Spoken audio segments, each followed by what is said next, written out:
Hello, and welcome to this presentation on the script tutorial created by the Center for Family History and Genealogy at Brigham Young University. My name is Jensen Corden, and I am the student supervisor on this project. You will come to see that this website is an incredible resource for learning to read old handwriting. This website can be found online at script.byu.edu. The site currently supports 9 unique language tutorials, with more languages to come in the future. These include English, Spanish, Latin, German, Portuguese, French, Dutch, Italian, and Swedish.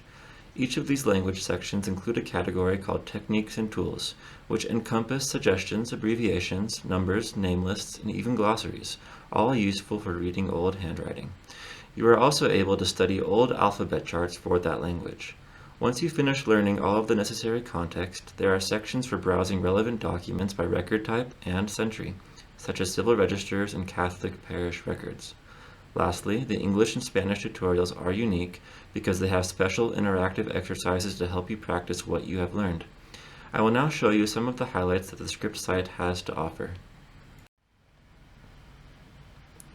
Here we have an example of a common page found on the website. This specific page refers to 7 practical suggestions for reading old handwriting and is found within nearly all of the language tutorials. This shows an example of an interactive exercise on the English tutorial. As you can see, you are given an old document that you are able to transcribe within the text box. While you type, the letters will turn red if you have made a mistake, but do not worry, you can backspace and try again. This is an excellent tool to practice and become more familiar with the old handwriting. These animations found on the German tutorial are one of the crown jewels of the website. It is one thing to see how a letter looked, but a completely different thing to see how it was written. By understanding the process for writing old letters, it will become easier to decipher the confusing letters on handwritten documents. Even though only the German tutorial contains animations, the other languages still include extensive, detailed alphabet charts for every letter. This shows you examples from the Dutch, Spanish, and Italian tutorials.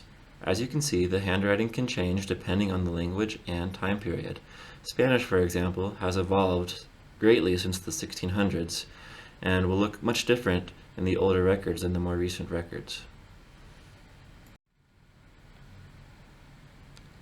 The last aspect of the site that I wish to show you is that each foreign language tutorial on the website includes the option to view it in their respective language. You are currently looking at the Introduction to the French tutorial, written in French. These tutorials have been manually translated to ensure correctness and relevance. By including this option, users can learn in their native language, or even learn the language for themselves. This project has existed since 2005 thanks to the collaboration of both student employees and volunteers with BYU Family History faculty. Students are assigned to a certain language, and they spend their time creating content for that tutorial. The script site benefits individuals from many countries. Almost 500,000 people have learned to read old handwriting using the script site. Thank you for taking the time to watch this presentation, and we hope you will visit the website to learn more. The BYU Center for Family History and Genealogy would like to thank the many generous donors who make our research possible. If you have any other questions, please join us on the SLAM chat.